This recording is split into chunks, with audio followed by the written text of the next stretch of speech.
in Hearthstone. So that's refreshing to hear, man. Okay, well, Yeah. I think that's all the decks. Unless you guys got any other decks you guys want to talk about this week. Anything else? No, I'm all done Okay, personally. I'll have to cool. maybe come back next week with the Prince Malchazar deck. Oh, See if I've got some I've that been ended up playing. working out. But I've been trying to make full, the Fool's Bane and Illusionist. It's Illusionist, right? The 4/3. Yeah. Yeah, I've been trying to make that work, but God, every time I do it, it's like 4 cards is like too much in whatever warrior I'm running, and 2 is just not enough to ever have it happen very often. Just that combo. So I don't know. Do you guys have any success with trying anything like out with Fool's Bane? Such an underrated card, I think. Yeah, I like it a It's lot, man. it's super strong, yeah. Yeah, like No. I've had somebody use it against me and they took like 14 damage and they wiped the board, but they wiped the board and then they won. So it was like that was the important part. It was just like the price you pay up front for it is ridiculous, but it's in a class that can sometimes afford to pay that cost. If you gave it to another class, it would probably just be meh. But Warriors can usually recover from it, or at least they can set up for it. Well, if you have illusions on the board, you don't actually get any any damage. I don't know from if it. you need to play Illusionist, but I mean, So, sure. Like it's just a good card on. I think on its own, it's okay. Like you don't need to try to go out of your way to combo, even though there's no yeah, reason not to. It's a good 3-drop. yeah, It's yeah. okay. It might work well in your deck, the armor warrior. Just jam it in turn 5 Yeah. Yeah. and armor Yeah, up dude. afterwards. Try and run him out of cards. Yeah. You ever play it with Spiteful Smith? I was thinking Spiteful Smith, but I don't. Oh wow, yeah. I'm not sold yet. You coin Spiteful Smith out on 5. For Yeah, some reason it sticks. You make a trade and then play the weapon and kill everything. Spiteful Smith and standard. Holy shit. I had it instead of Ironforge Portal. I had two Spitefuls, and I cut to 1.5, and then I never had like without Fool's Bane. That just doesn't make any sense. It was okay, like with Gorehal in the deck, but Yeah. All right. Well, why don't we Unprecedented. take some questions? Those of you that want to write in, or just I guess be first to be asking questions, go ahead and tweet those to me at ChanManV, and I'll read them out. If not, you can put some in Twitch chat. Maybe Noxious, you mind looking at chat, see, or in Yeah, Reynad, sure. you guys seen if there are any questions there. There's a question about Arena here from Rigo Rhodes. In my opinion, Arena should cycle the Arena draft once a month to keep things fresh. 1 month a vanilla set, and then I guess 1 month a different type of set. I guess what shakeup would you like? I think we talked about some of this, but I mean, what do you guys think of that though? What do you guys think about Arena just being different sets each month, or I think just like that'd be really rotating cool. the metagame. Yeah, I think it'd be- rotating sets. Yeah, like yeah, Changing the metagame, keeping things fresh is cool. So I like Yeah. that aspect of it. I think it'll solve the problem of there just being too many cards right now. So it makes it too hard to make it a predictable metagame to be figuring out what you need to be playing against. So I think, yeah, it'd make a more predictable metagame that people could solve. And I think keeps it refreshing if it rotates at a reasonable time frame. okay, Yeah, I agree with agreed. that. Yeah. So I got a question in the chat. Says, would love to hear what you guys think about Cut Purse. I feel like Yeah. it pulls removal and provides so much value if it isn't removed. Also, I saw a 2-drop to run along with Huckster. Yeah, I know Reynad plays a lot of those, tempo/aggro rogues, or at least you did for a while. Yeah. Any Dude, my of list is so good. It's so good. Like No room. it's actually tier 2. I think it's actually the best rogue deck in the game. I'm not even like joking, but it's like nobody plays it. I don't know why. I mean, it's so good. I mean, like I really think that I don't the know. days of Miracle That's why you're so offended. I changed. I've like, fallen behind a little bit. yeah. I played your rogue deck on stream, and while I wasn't trying in the first 5 games, I lost all of those. And then I Good tempo rogue deck, right? yeah, then I got super focused in for my next 9 games, and I think I went 8-1. Right? Yeah, Right? yeah. It's like- so hard to play. It Well, doesn't look Make like one Yeah, 'cause mistake, it- you lose. Pretty The much. tempo trade, Yeah. like all of the tempo decks, like Zoo and all that stuff, are the same way. It's a lot less forgiving than Zoo, obviously, though. But Yeah. yeah, I don't know if it's better than Miracle though. Like I don't know, it is good, but better than like Tomb Pillager Gadgets and I Rogue. think it is because it actually has 40-45% against Shaman. Okay, yeah. I guess if you're expecting the Yeah. huge Shaman metagame, Rogue is so sick right now in Conquest though. Like Miracle Rogue, when you ban Shaman, it's actually like the stats for Rogue are so high, but then in tournaments it never performs. It's Like, true. Yeah. Miracle done terrible. I don't, Weird, I don't know. right? It's like better against ladder players, and that's why the stats are so high when you ban Shaman. But like in tournaments, Miracle Rogue for some reason never performs.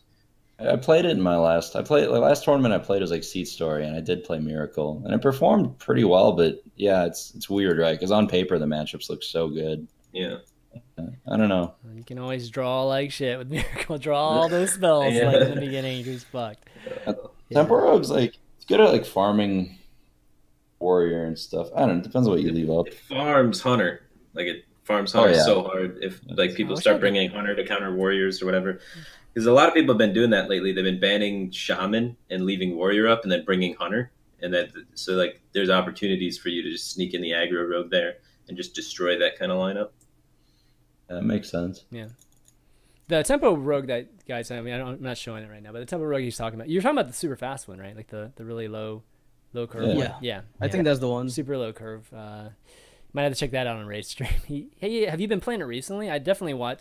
I was hoping to have you on like a couple weeks ago and talk about it, but then we had like change of plans. So, have you been playing it recently? A little bit, once in a while. It's like very. It's like 2 cards off from being absurd. You know, you were saying that. It needs like just Totem Golem, and it's insane. Because right now I'm like playing Defender of Argus or like Stranglethorn Tiger, and it's just like. Little bit off, but it's so close, man. It's so close to being nuts. Something stronger, a little bit cheaper, I guess is what you're saying. Yeah, it just needs like one more. Like if I could play 4 Swashbucklers, it would be nuts. Oh man, that'd be gosh, yeah, that'd be crazy. That would be good. Okay, cool. Next question here. Oh, actually, we never answered the question about cut purse. Like, what do you guys think of cut purse? That was like the original question, right? I like getting coins, man, but there's so many 2-drops that try and contest, and in the rogue decks where you can get like super high benefit out of coin, those rogue decks you kind of want to be daggering on turn 2 because you're running things like Gadgets and Auctioneer in your deck a lot of times. And for the tempo oriented rogues, they have better options on turn 2 that are just more tempo, right? Mm-hmm. Well, what about that makes sense. What about not so much tempo rogues, right? Like, I mean, because you're trying to get coins, right? After all, right? And the issue with cut purse, like I remember when it first came out, I was really eager to try it out because I just like getting coins, you know, just crap like that. But the thing is that it just died. It's like a 2/2. So yeah. And what if it was almost a 1/3? Everything kills it. If it 1/3, would it make it better? I mean, you get a coin, but the issue is it's not a 1-drop. Yeah. You know, if it were like a 1/3, for example, the only way you're getting a coin really is you coin it out, and then really, what did you accomplish? right. Okay, that's true. I guess you can at least compare it to Huckster, for example. Huckster is a 2-mana 2/2 that you get something even better than the coin. Instead of the coin, you get like an actual card that pertains value, so you don't have to have extra cycle in your deck because the card then has half a card's worth of value or even higher than that, maybe 75% worth of a card of a value, whereas a coin is strictly pure tempo. Like you're gaining tempo for playing a worse minion sometimes. So you have to play a worse minion, then sometimes you gain tempo in return for it. So you still have to play cycle in your deck so that you can actually make up for that tempo and translate it from your hand size, otherwise you run out of steam. And like it basically at the end of the day is like the 2-mana 2/2 body that loss in tempo for playing that on turn 2 is not made up for the percent chance you have of actually translating that into getting the coin. Yeah, I mean, you compare it to Huckster, it's not even. I mean, the power level difference is just ridiculous. Because Huckster, you're guaranteed that card. Unless somebody silences it, you're gonna get that card. Where cut purse, I would say 10% of the time, maybe you get the coin. It's kind of crazy. I mean, in another environment, like maybe. Just right now, the way the decks play out, I mean, with the average power level of cards that come down this early, yeah, it's not bloody likely it lives. I mean, nowadays the power level if it was made today, that thing would be a 2/3 for sure. I mean, even if it lives, you're not going face with it a lot of the times too, because if it's living, your opponent's developing a minion into it. Yeah. And if they're developing a minion into it, a lot of times you're going to want to be trading. Especially if you're playing the kind of rogue that needs the coins with the gadgets and stuff, because your win condition is, staying alive to get to that point where you can start cycling. So you have to trade with the body anyway. So you don't have the time to punch him in the face. No one's really doing nothing anymore in Hearthstone. There's no hand blocks going around just tapping till turn 4. There's none of that happening. So it just doesn't ever get off the ground. Yeah.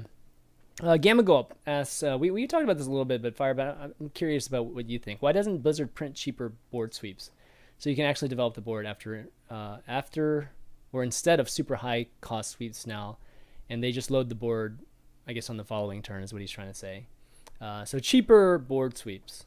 Why don't they? Are you in favor of making cheaper board sweeps? Because I know these two guys are. Yeah, making very cheap board sweeps. I'd Cheaper board experiment with sweeps. it. Cheaper board sweeps would lead to definitely like more control-y sort of decks, right? Because Right. you know the aggro is going to get stopped in its tracks way faster. You have like your elemental destruction, which can kind of emulate a cheap board sweep right now if it's always paired with lava shock, right? But those sort of decks, they have those crazy swing turns they try and build up to. They're super control-y decks. They're super slow, and I think it caused like a different Hearthstone, right? Like right now, Blizzard's whole mentality with it is they really wanted to push this tempo initiative, and we've seen it with a lot of their card design. It benefits the player that's ahead on board, and you can create a board state, snowball that board state, win that way, which you think is indicative to the pace of the game they want. They want Hearthstone to be like a fun game that anyone can easily understand, see what's going on, see the guys ahead on board, you keep getting ahead on board, win the game, and understand that whole tempo mechanic easily. And I think it's more friendly to new players that way. And I guess it's just determines like, do they want to make it be a game where you can play a game in 5 minutes on the toilet, or do they want to make it a game that is super competitive and you got to like really try and figure out things? There's always going to be those decks that have like 25, 30-minute games, right? Fatigue Warrior is not going to go away. And I think they're open to doing non-curve stuff because Yogs are on. Let's pretend for a moment that they thought it would be playable ever and saw it as a counter to the. They didn't, but No way. yeah. Anyway, I don't know. I think cheap board sweeps Okay, we can I pretend. think it would be good. Yeah. I think they would be good for the game. It's like the one. It's like the one type of card that they've really kind of not had power creep up. You know, like the best board sweeps in the game are still really. It's still probably just Warlock, right? I mean, unless you're counting the Whirlwind, like the Ravaging Ghoul, I guess, or like Revenge, or a step in the right direction. Yeah. But I mean, that's part of the reason Warriors like has 7 or 8 playable archetypes and it's so powerful. It's not just War Axe; it's like War Axe plus Ravaging Ghoul, Plus being Brawl. able to beat, Cute. Yeah. being able to Like- beat the early game of anything. And if they were to give Ravaging Ghoul level sweepers to other classes, I think that would kind of increase diversity.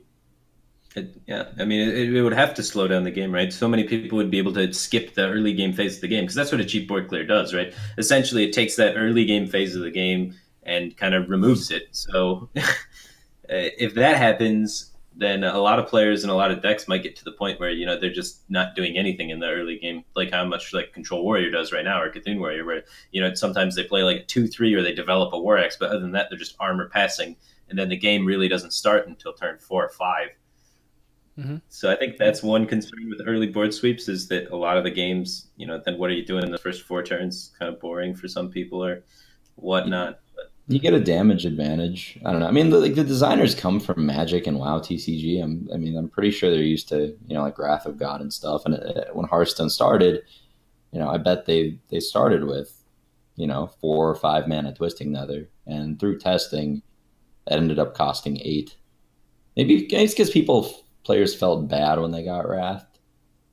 Yeah, but That was the reason. nowadays there's more death rattle. There's more tokens from death rattles and stuff. It's not the same as when they first designed Twisting Nether.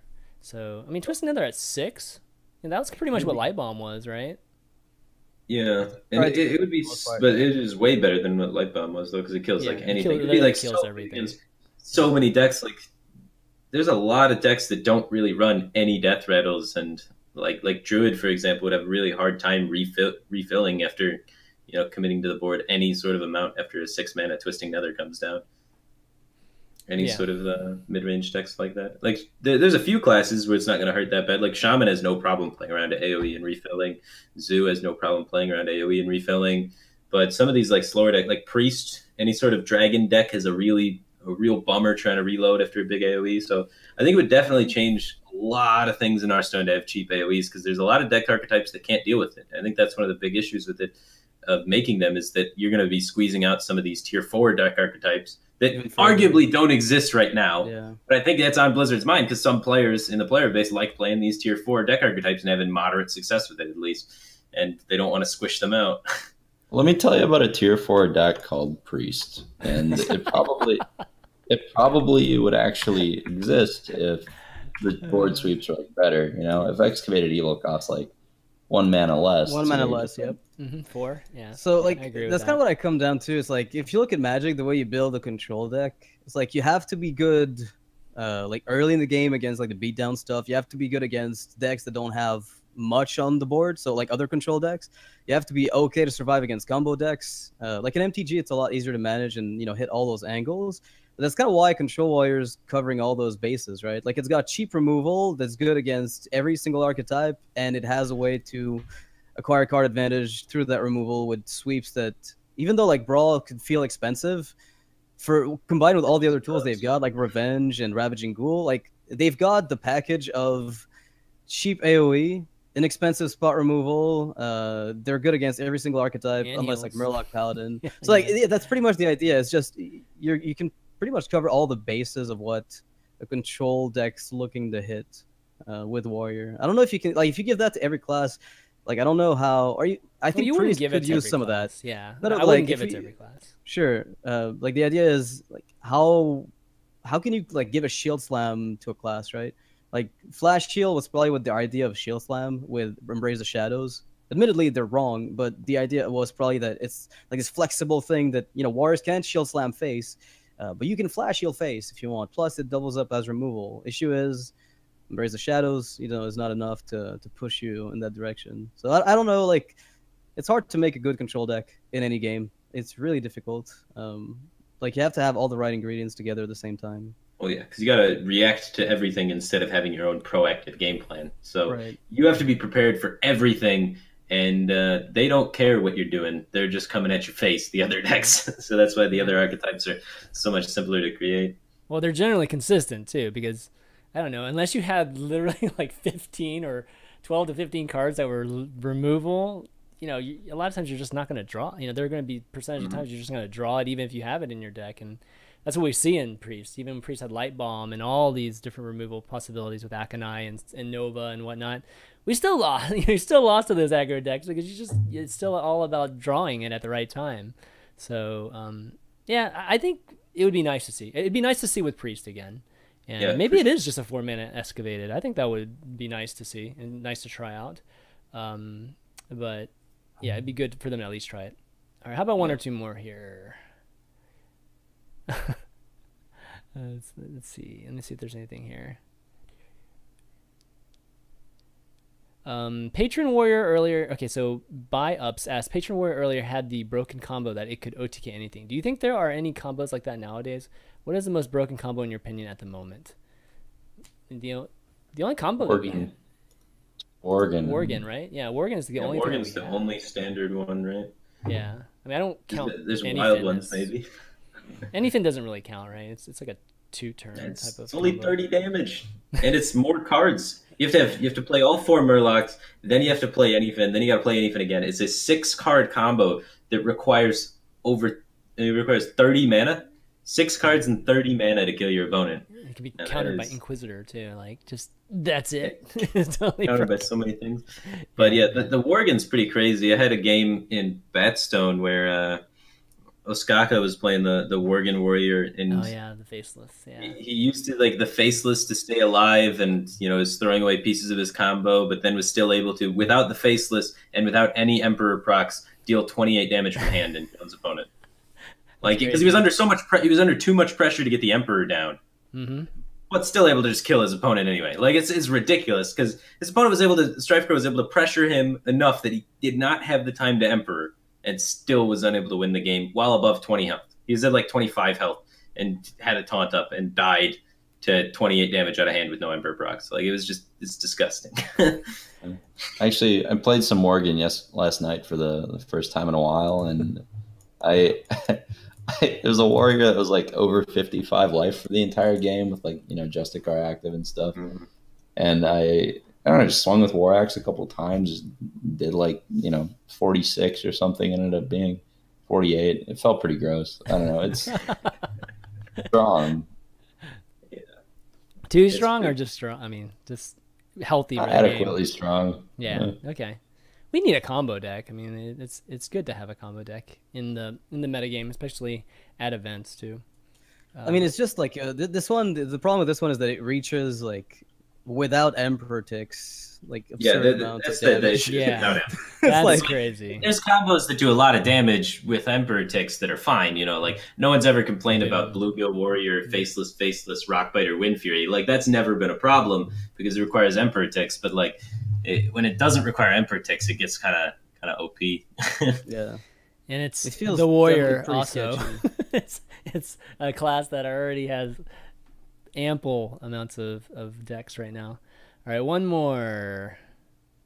Okay, so this is a good one. This is so Sheepshoe asks, what do you guys think about raising heroes' health, maybe to 40? Or nope. You can't do that. It's too late for that. No. Or I'll phrase it differently. What about adding cards that would up your total health pool to 40? Sure, that's a different story. Yeah. But if you rebalance the entire game, remake all of the cards around the health being at 40, sure, but why? It's the same reason you can't like add a 10th class. You have to rebalance every single day. You can't. It's a different game then. Mm-hmm. Yeah, that's why there's not going to be any Death Knight. Health pool is never going to go up. It's not going to go down. So right now, the original. Yeah. Sorry, I don't mean to cut. Go ahead. In the original CCG, because I remember playing it when it came out, one of the coolest things about it compared to Magic was the different heroes at different health. But it wasn't like big swings, right? The lowest was like 26 health, and the highest was like 33. And it was just like one of the character traits, because you'd pick a hero for your deck. And that was cool. It is kind of lame that it's always 30 in Hearthstone, but it is just one more thing to simplify. Well, I'll give you. Let me just play devil's advocate here. What if there was a priest card that upped the pool? It didn't necessarily like just give you 40 instantly. It just ups the ability to get 40 health. So you're still at 30, like whenever you play this card, but you have the ability to heal up to 40. I mean, right now warriors can armor up past 30, right? Essentially. Yeah, I think that would be cool. Yeah. Okay. They could straight up probably give priest 40 health and Jeez, oh man, okay. Anduin, you get 40. Yeah, just give Anduin 40 health, and maybe it's balanced. Who knows? That would be interesting. That's one way to balance too. It's just changing the health. That's why not? There's some things I wish they would do. Rather than making like Tunnel Trog and Totem Golem like obvious like early game that's going to make a class playable. I wish they instead went a route where they like they just reverted the healing totem change, made it heal your face again, like encourage the more like defensive shaman deck. And because back in beta, healing totem used to heal your face, and that's like such a more elegant solution to making that like shaman climb out of tier 4. I think. Yeah. Just give it some incidental healing, and then like with priest again, make the hero power work the way that the warrior hero power does, and then not having a 2-drop hurts that much less because your heal actually does something. You're not just threat and emoting and healing your opponent. Yeah. Well, that screws my next Mechatorps card, because that's what I was gonna do for the next Mechatorps card. But it was worth bringing up here, given that somebody asked the question. Okay, well, I think that's it for the questions, guys. So why don't we call it a day? Firebat, it's great having you on, and you want to do some shout-outs? Where can people find you? People can find me at Firebat on Twitter, at Firebat on Twitch, at Firebat on YouTube. Just Firebat. Firebat, yeah. Are the VODs coming out for Batstone, or are they already out? They should be uploading right now. I got my video guy working on that, so they should all be done by, I think today. They should all be up. So cool. Yeah, if you haven't seen them, firebat.tv should have all the VODs up sometime either today or tomorrow for Batstone. All right, cool. Noxious, you want to do some shout-outs? Where can people find you? Yeah, just the usual stuff. Shout out to Complexity for the support and whatnot. And I guess that's cool that JJ got first place, but it was tryharding really badly, man. Like, he was the only dude tryharding at the event. Everybody was like, all right, we're going to play some really cool decks, try to make this new meta. JJ was like, fuck it. Me go face me first I mean, place. A lot of players First said they were place. tryharding too, though. They were like, I know, like Ness, but it for was a example, said he different. Ness was practiced more. tryharding. He Yeah. was very upset that he got knocked out first round because he said he practiced more than everyone, and Really? yeah, and was really really mad that he didn't advance. So Oh I mean, a man. lot of players were definitely saying they spent a lot of time practicing. Osaka, for example, said he spent a lot of time practicing and said he was very confident with the priest and felt like he just got unlucky with his priest draws.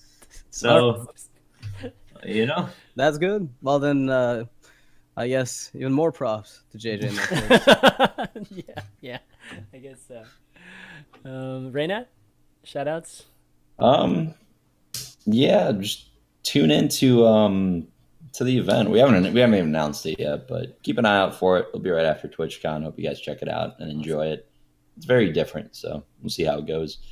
But yeah, got a lot of cool stuff lined up for 2017, and those announcements will start rolling out starting like November. So that's exciting, and yeah, it'll be fun, man. Thanks. Thanks for another good show, ChanManV, and then yeah, shout out to Firebat for being here, Noxious, Dumbstrum.com for all of your wonderful form-fitting needs.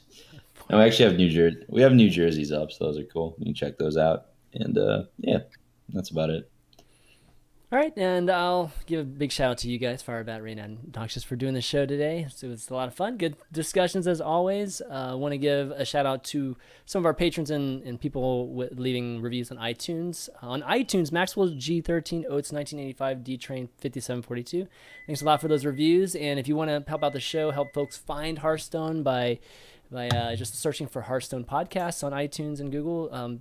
Leave a review. I highly encourage it. It helps out. It definitely helps out in a big way. Also, our patrons, if you want to support Valuetown that way, there's a patron available at patreon.com/Valuetown. And Devin Westfall, Alou 45, David Thomas, Atomic Junkie, Ninja Fada, Dustin DeMar. Thanks a lot, and just want to mention some of our patrons each week. And if you missed any of the show, you can check it out on youtube.com/ChanManV about 20-30 minutes after the show. I always put all the VODs up there. And that's going to be it, guys. So, also big thanks to Tempo Storm and their sponsors over here on